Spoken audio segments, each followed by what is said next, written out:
Hello students, welcome to my YouTube channel A1 के राजस्थान। हम शुरुआत करते हैं राजस्थान का भूगोल। और आज हम राजस्थान के भूगोल में राजस्थान के परिचय को पढ़ लेते हैं। तो आप बताइए, आयरलैंड ऑफ ग्लोरी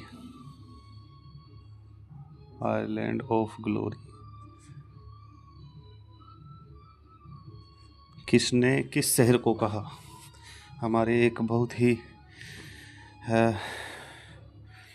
एक वैज्ञानिक हुए हैं भारत देश के, उन्होंने एक शहर के बारे में बोला है।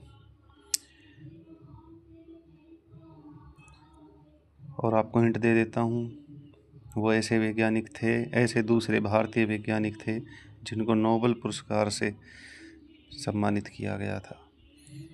तो वो थे सी.वी. रमन जी। इन्होंने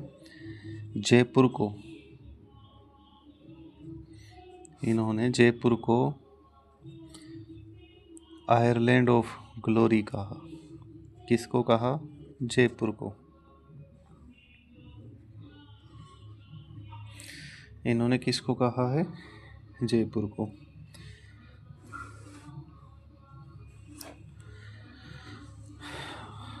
आप बताइए अब, वागड़ किस क्षेत्र को बोलते थे?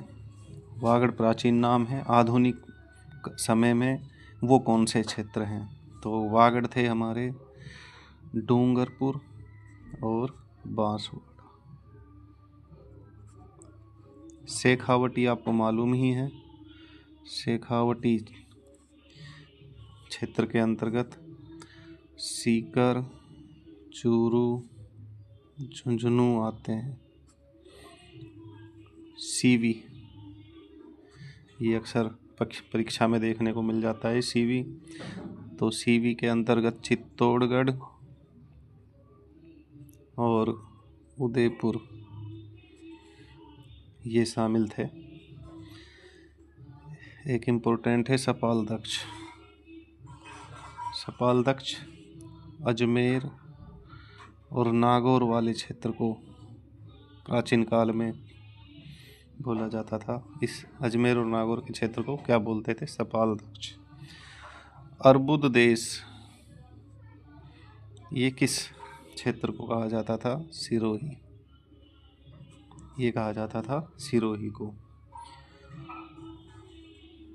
अब मैं आपसे पूछता हूँ, 70 डिग्री पूर्वी देशांतर ये राजस्थान के किस जिले से होकर गुजरता है?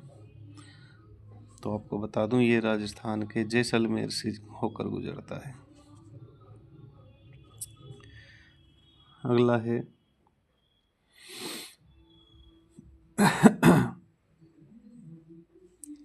तो ये सब मैं आपको ना PYQ पढ़ा रहा हूँ, ठीक है।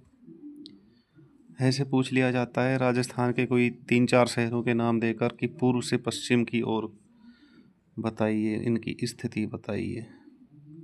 पूर्व से पश्चिम की ओर, तो इसमें पूछा गया था बूंदी, अजमेर, नागौर और उदयपुर। जब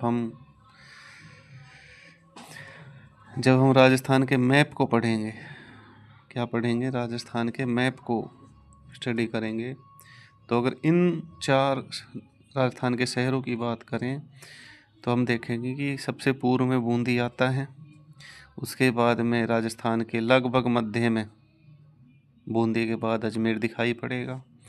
फिर उसके बाद में नागौर, ठीक है, पश्चिम की तरफ जाएंगे जब, और फिर हमें देखने को मिलेगा उदयपुर, ठीक है ना। इस तरह से ये बूंदी हो गया, ये अजमेर हो गया, ये नागौर हो गया, ये उदयपुर हो गया, इस तरह से, ठीक है। आगे आपसे पूछता हूँ मैं कुबड़ पट्टी। कुबड़ पट्टी की बात करें तो ये कहाँ पर है राजस्थान में? तो ये है हमारे अजमेर और नागौर में। ठीक है। आपसे पूछता हूँ छप्पन का मैदान, बताइए कहाँ पर है छप्पन का मैदान? ये हमारा है बांसवाड़ा, प्रतापगढ़ में। आपसे पूछता हूँ मैं ऊपर माल का पठार, ये आपको मिलेंगे, आप कोई भी एग्ज़ाम देंगे, पटवारी का, वीडियो का, रीट, प्री, मेंस, कहीं ना कहीं ये मिलान वाले जो क्वेश्चन आते हैं उनमें मिल जाएंगे। तो ऊपर माल का पठार हमारा मिलता है भीलवाड़ा, चित्तौड़गढ़ में।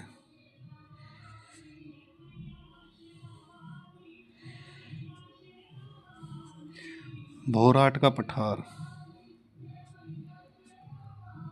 बताइए भोराट का पठार कहाँ पर था हमारा, कहाँ पर है? था क्या? ये तो है हमारा। तो ये है हमारा राजसमंद और उदयपुर में, मतलब इन दो ज़िलों में फैला हुआ है। ऊपरमाल का भीलवाड़ा, चित्तौड़गढ़ में, छप्पन का बांसवाड़ा और प्रतापगढ़ दोनों ज़िलों में फैला हुआ है मैदान। कुबड़ पट्टी जो है अजमेर और नागौर में, मतलब इसका विस्तार है। आगे मैं आपसे पूछता हूँ वही फिर एक पूर्व से पश्चिम, देखो ये वाला, इस पैटर्न से राजस्थान के शहरों का जो स्थिति है उसको पूछ लेते हैं पूर्व से पश्चिम की ओर। बताइए कौन सा है? तो क्वेश्चन में पूछा गया था धौलपुर, अजमेर और पाली और जैसलमेर, ये पूछा गया। तो जब हम राजस्थान का मैप देखेंगे तो हम देखेंगे कि हमारा धौलपुर इधर है, फिर हमारा अजमेर लगभग यहाँ हो जाता है, पाली यहाँ है और जैसलमेर यहाँ पर है। ठीक है ना? धौलपुर, अजमेर, पाली और जैसलमेर। तो हमें राजस्थान का मैप याद होना बहुत ज़रूरी है। ठीक है।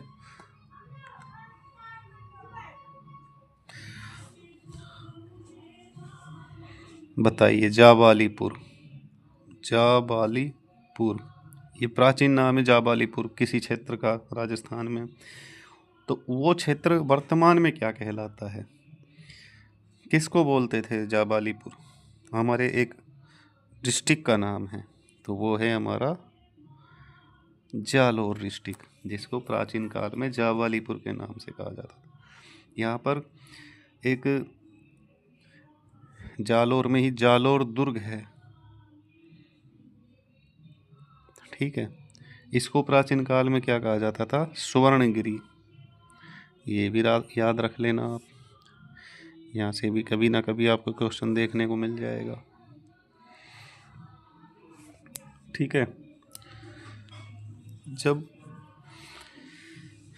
जब हमारे यहाँ पर अंग्रेज शासन करते थे, अंग्रेजों का शासन था जब हमारे राजस्थान पर, तो उस समय राजस्थान का नाम क्या था? बताइए। जब हमारे यहाँ पर अंग्रेज शासन करते थे तो उस समय राजस्थान का नाम था राजपूताना। ठीक है। इस राजपूताना शब्द का प्रयोग किसने किया था? जॉर्ज थॉमस ने, जॉर्ज थॉमस ने किया था। और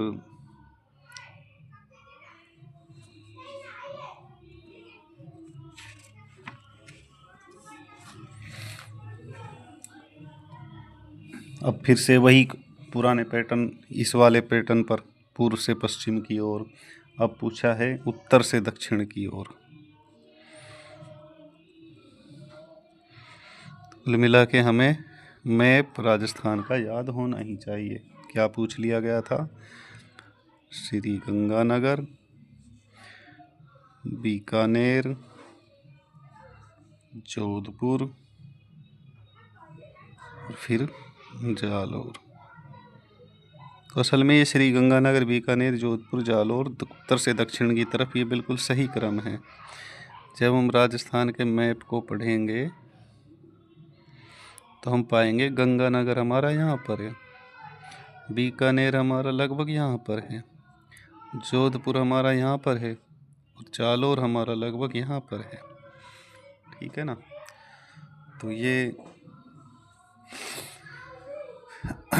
हमने पढ़ा, आप इनको एक बार दोबारा रिवाइज कर लीजिएगा वीडियो को पॉज करके।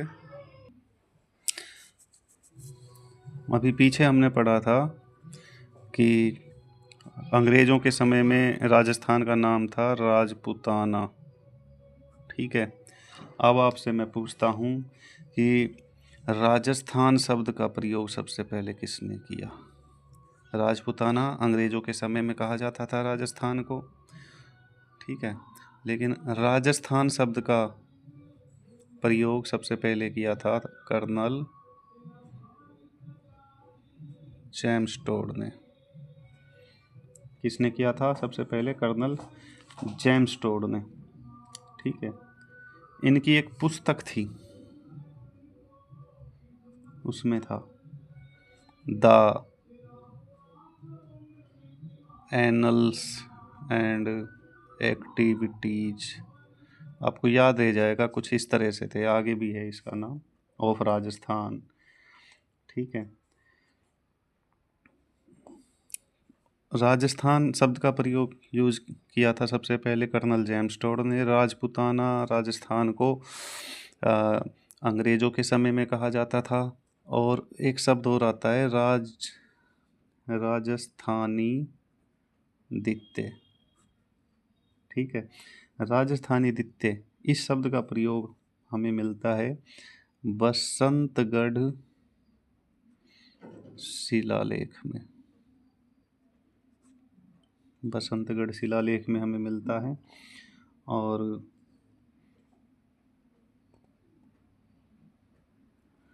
ठीक है,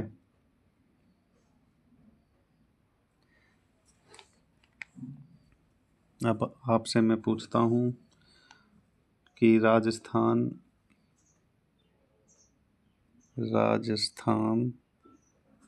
स्थापना दिवस ये कब मनाया जाता है? राजस्थान स्थापना दिवस आप बताइए कमेंट में कि कब मनाया जाता है। तो चलो मैं बता देता हूँ आपको। हमारा राजस्थान का जब एकीकरण हुआ था तो एकीकरण हुआ था 7 चरणों में। ठीक है, तो हम इन 7 चरणों में हमारा चौथा चरण हुआ था। कब हुआ था? 30 मार्च 1949 को।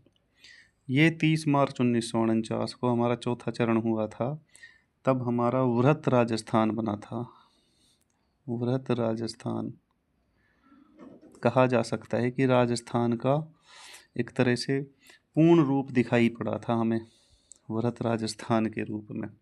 ठीक है, तो 3 चरण वृहत राजस्थान के बाद में भी रहे और 3 चरण राजस्थान के वृहत राजस्थान से बनने के पहले भी रहे। तो जब हमारा वृहत राजस्थान बना था तो हमें पूर्ण रूप दिखाई दिया था राजस्थान का, हालांकि कुछ अभी रियासतें शामिल होना बाकी थी। तो इसी 30 मार्च 1949 को जो चौथा चरण हुआ था, इसी को ही हमने अपना लिया और 30 मार्च को हम राजस्थान स्थापना दिवस मनाने लग गए। इसी में मैं ऐड करूँगा राजस्थानी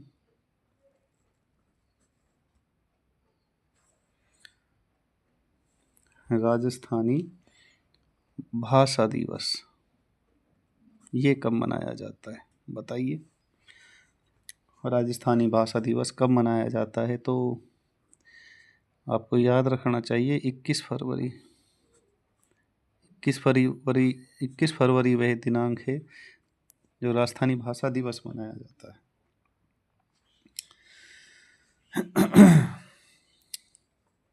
हमारा राजस्थान का परिचय चल रहा है, भूगोल हम पढ़ रहे हैं और हम एक एक करके सारी चीज़ें पढ़ेंगे। अब आप बताइए, 100 द्वीपों का शहर किसे कहते हैं? 100 द्वीपों का शहर किसे कहते हैं? आप बताइए, मरुस्थल का प्रवेश द्वार किसे कहते हैं? मरुस्थल का प्रवेश द्वार किसे कहते हैं? नीला शहर किसे कहते हैं? बताइए। राजस्थान का जिब्राल्टर किसे कहते हैं?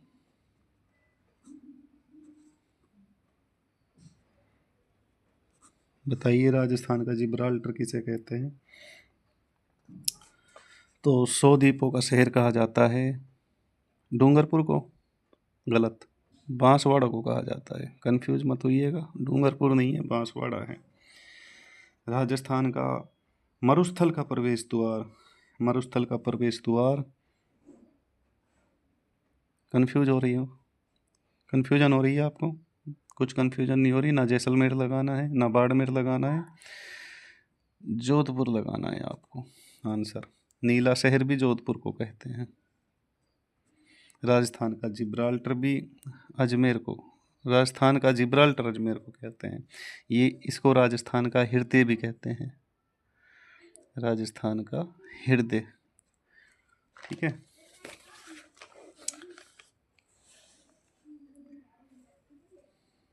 आगे हम पढ़ेंगे, राजस्थान नामकरण किसने किया? राजस्थान को अंग्रेजों के समय में राजपूताना कहते थे। इसका नाम राजस्थानी द्वितीय भी मिलता है बसंतगढ़ शिलालेख में। तो राजस्थान नाम दिया था कर्नल जेम्स टोड ने। ये मैंने पढ़ाया था ना आपको, कर्नल जेम्स टोड ने। किसने दिया था? कर्नल जेम्स टोड ने। इनकी एक कृति थी 1829 में, कहाँ से प्रकाशित हुई थी? लंदन से, लंदन से प्रकाशित हुई थी। कौन सी थी? The annuls and activities of Rajasthan. ठीक है, बसंतगढ़ शिलालेख में राजस्थानी द्वितीय नाम मिलता है, ये भी याद रहना चाहिए। और राजस्थान नाम कहाँ पर मिलता है? ठीक है, तो ये मिलता है मुहणोत नेणसीरी ख्यात, मुहणोत नेणसीरी ख्यात। और किस में मिलता है? राजरूपक में।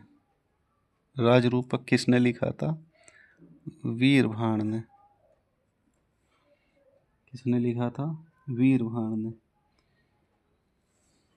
आगे बढ़ते हैं हम और पढ़ते हैं अच्छे से। आपको बताना है अनंत गोचर, ये बताना है आपको। अनंत गोचर, अनंत गोचर किसको कहते थे? स्वर्णगिरी किसका प्राचीन नाम था? काठल किस क्षेत्र को कहते थे? अर्बुद किस क्षेत्र को कहा जाता था? बताइए। अनंत गोचर बता देता हूँ आपको, सीकर क्षेत्र को, स्वर्णगिरी जालोर को। ठीक है, काठल, काठल का मैदान, काठल का मैदान प्रतापगढ़ बांसवाड़ा। और काठल की बात करें तो विशेष रूप से प्रतापगढ़ क्षेत्र। और अर्बुद, अर्बुद हमने पहले भी पढ़ा था, सिरोही, सिरोही को अर्बुद कहा जाता था। अब आपको बताना है, अब आपको बताना है, अब आपको बताना है राजस्थान का मैनचेस्टर। राजस्थान का मैनचेस्टर किसे कहा जाता था? तो ये है, कहा भी जाता है, कहा भी जाता था भीलवाड़ा को। भीलवाड़ा राजस्थान का मैनचेस्टर है। यहाँ पर वस्त्र निर्माण सर्वाधिक होता है। ठीक है, इसको हम वस्त्र नगरी भी कहते हैं। और इसका एक नाम और है, वो है अभ्रक नगरी। ठीक है, आगे हम पढ़ते हैं।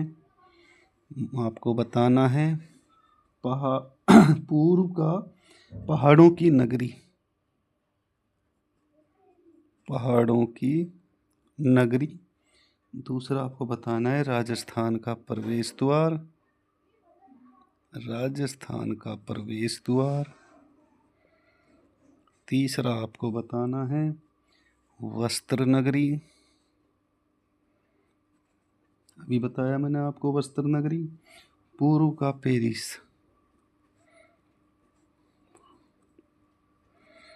और पूर्व का वेनिस। ये भी मैं आपसे पूछ लेता हूँ ताकि कन्फ्यूजन दूर हो। तो पहाड़ों की नगरी बोलते हैं डूंगरपुर को, और इसी का पड़ोसी जिला है बांसवाड़ा, जिसको कहते हैं 100 द्वीपों का शहर। और राजस्थान का प्रवेश द्वार है हमारा भरतपुर। लेकिन अगर राजस्थान, पूर्वी राजस्थान का प्रवेश द्वार की बात की जाए तो वो हमारा हो जाएगा धौलपुर। पूर्वी राजस्थान का प्रवेश द्वार है धौलपुर। वस्त्र नगरी है भीलवाड़ा, जिसको अभ्रक नगरी भी कहते हैं। पूर्व का पेरिस है हमारा जयपुर, जिसको सीवी रमन जी ने, जो हमारे वैज्ञानिक हुए हैं, भारत के नोबल पुरस्कार प्राप्त विजेता भी रहे हैं, और इन्होंने जयपुर को आइलैंड ऑफ ग्लोरी भी कहा था। पूर्व का पेरिस भी जयपुर शहर को कहते हैं, पूर्व का वेनिस बोलते हैं उदयपुर को। आपका बहुत बहुत धन्यवाद, आपने ये क्लास यहाँ तक देखी। आपके धैर्य को मैं सलाम करता हूँ। मुझे ऐसा लग रहा है कि आपने यहाँ तक मेरी वीडियो देखी तो आप एक सीरियस कैंडिडेट हैं। आप मेरे साथ जुड़े रहिए, मैं आपको बहुत अच्छे से पढ़ाऊँगा, रिवीजन कराऊँगा, आपको चीज़ें याद रहेगी। मेरे चैनल को लाइक कीजिए, सब्सक्राइब कीजिए। धन्यवाद।